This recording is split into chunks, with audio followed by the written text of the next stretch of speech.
ഓം ശാന്തി 3/3/2025. ഇന്നത്തെ മുരളിയുടെ main points. മധുരമായ കുട്ടികളെ, ഈ പരിധിയില്ലാത്ത നാടകത്തെ സദാ സ്മൃതിയിൽ വയ്ക്കൂ, എങ്കിൽ അപാര സന്തോഷമുണ്ടാകും. ഈ നാടകത്തിൽ ആര് നല്ല പുരുഷാർത്ഥിയാണോ, അനന്യരാണോ, അവർക്ക് പൂജയും അധികം ലഭിക്കുന്നു. ഈ പരിധിയില്ലാത്ത നാടകത്തെ സദാ ഓർമ്മയിൽ വയ്ക്കണം. ഈ നാടകം ആവർത്തിക്കുന്നതാണ്. എന്ത് കഴിഞ്ഞുപോയോ അതിനി നമ്മളുടെ ഫ്യൂച്ചറായി അല്ലെങ്കിൽ ഭാവിയായി മുന്നിലേക്ക് വരാൻ പോവുകയാണ്.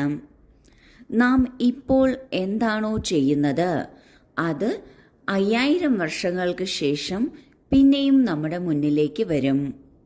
അതേപോലെ തന്നെ നാം ചെയ്യുകയും ചെയ്യും. നാം ഈ സമയം നന്നായി പുരുഷാർത്ഥം ചെയ്ത് നന്നായി സമ്പാദിക്കുകയാണ് എങ്കിൽ അടുത്ത കൽപ്പത്തിലും നാം വളരെ നന്നായി സമ്പാദിക്കും. പ്രത്യേകിച്ചും ഇപ്പോഴത്തെ സമയമെന്നത് സംഗമയുഗമാണ്. ആരാണോ തൻ്റെ ഇപ്പോഴത്തെ സമയം ഒട്ടും വേസ്റ്റ് ചെയ്യാത്തത്, വളരെ നന്നായി സമ്പാദിക്കുന്നത്, വളരെ നന്നായി പുരുഷാർത്ഥം ചെയ്യുന്നത്, സേവനത്തിൽ മുന്നിട്ട് നിൽക്കുന്നത്, തൽപരരായിരിക്കുന്നത്, അവർക്ക് തന്നെയാണ് മുഴുവൻ കൽപ്പത്തിലും തിരിച്ചടവും കൂടുതൽ ലഭിക്കുന്നത്. അവർക്ക് ഭക്തിമാർഗത്തിൽ പൂജയും കൂടുതൽ ലഭിക്കും. സത്യത്രേതാ യുഗങ്ങളിൽ ഉയർന്ന പദവിയും ലഭിക്കും. ഈ സംഗമയുഗം വരുമ്പോൾ വളരെ ഉയർന്ന പുരുഷാർത്ഥിയും ആയിരിക്കും. ചോദ്യം: ഏത് സ്മൃതി ലോകത്തിൻ്റെ എല്ലാ ദുഃഖങ്ങളിൽ നിന്നും മുക്തമാക്കുന്നു?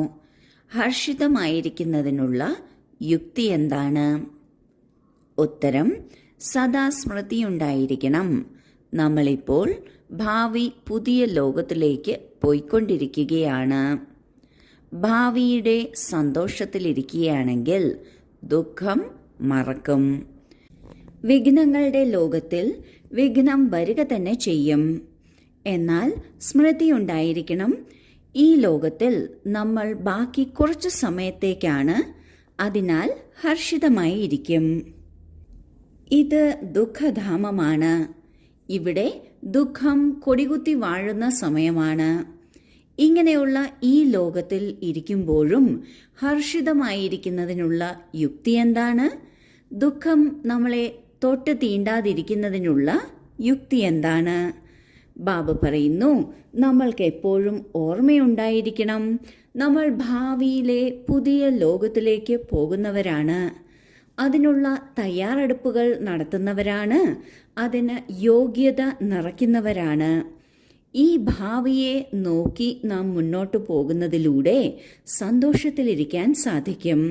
ഇത് ദുഃഖത്തിന്റെ ലോകമാണ്, വിഘ്നങ്ങളുടെ ലോകമാണ്. തീർച്ചയായും പലതരത്തിലുള്ള കാര്യങ്ങൾ നമ്മുടെ മുന്നിലേക്ക് വരും.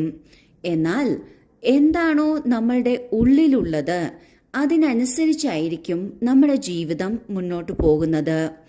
പുറമേ ദുഃഖധാമമാണെങ്കിലും ആ ദുഃഖം നാം ഉള്ളിൽ പ്രവേശിപ്പിക്കാതിരിക്കുകയാണ് എങ്കിൽ ഉള്ളിൽ എന്തുണ്ടോ അതിനനുസരിച്ചായിരിക്കും നമ്മുടെ ജീവിതം മുന്നോട്ട് പോകുക.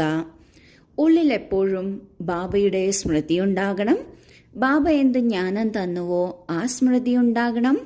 നാം ഇപ്പോൾ പുതിയ ലോകത്തിലേക്ക് പോകുകയാണ്, അതിനുള്ള യോഗ്യത നിറച്ചുകൊണ്ടിരിക്കുകയാണ് എന്നത് ഓർമ്മയുണ്ടെങ്കിൽ ഈ കലിയുഗ അവസാനത്തിലുള്ള ദുഃഖം നമ്മെ ബാധിക്കില്ല.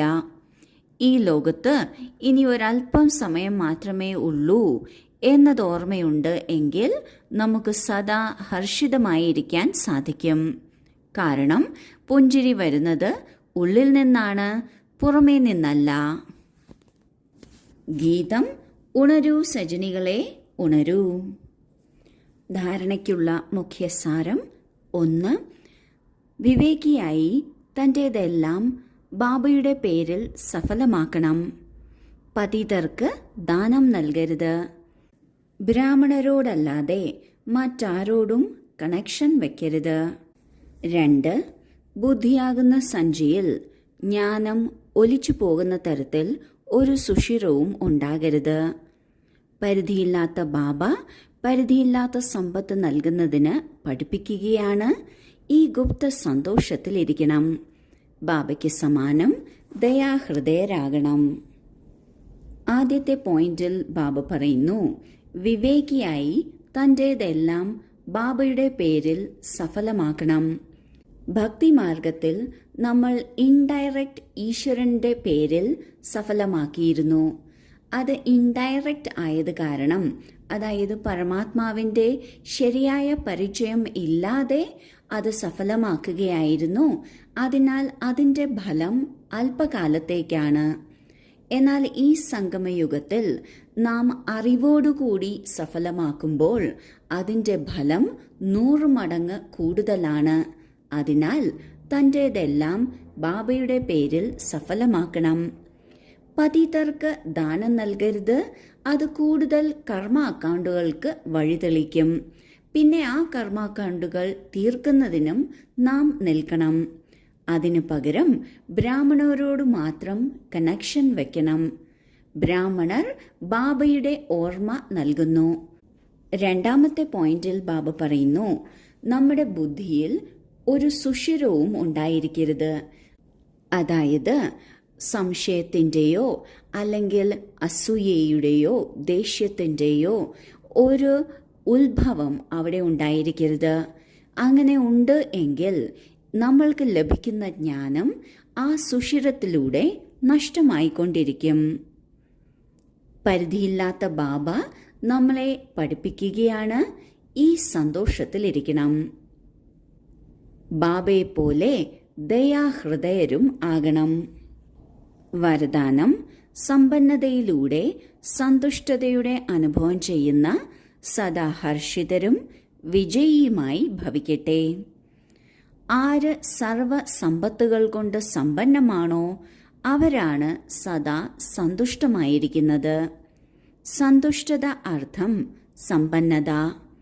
ഏതുപോലെ ബാബ സമ്പന്നമാണോ, ഇതിനാൽ മഹിമയിൽ സാഗരം എന്ന വാക്ക് പറയുന്നുവോ, ഇതുപോലെ താങ്കൾ കുട്ടികളും മാസ്റ്റർ സാഗരം, അതായത് സമ്പന്നമാകൂ.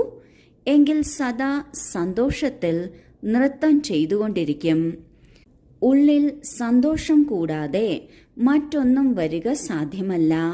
സ്വയം സമ്പന്നമായത് കാരണം ആരിൽ നിന്നും ബുദ്ധിമുട്ടെടുക്കില്ല.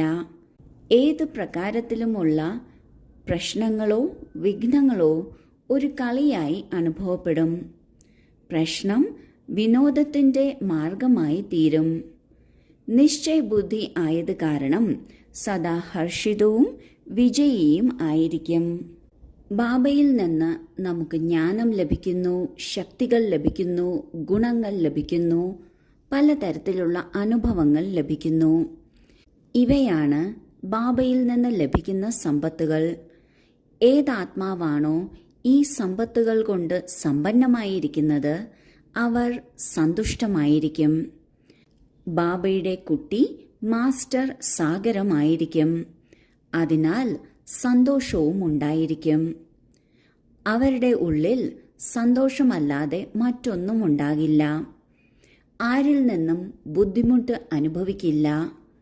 ഒരു വിഘ്നവും ഒരു പ്രശ്നവും അവർക്ക് അനുഭവപ്പെടില്ല. കളിയാണെന്ന് മനസ്സിലാക്കും. ഇങ്ങനെ നിശ്ചയബുദ്ധി ആയത് കാരണം സദാ ഹർഷിതവും വിജയിയുമായിരിക്കും. സ്ലോഗൻ: ബുദ്ധിമുട്ടുള്ള പരിതസ്ഥിതികളെ പേടിക്കരുത്.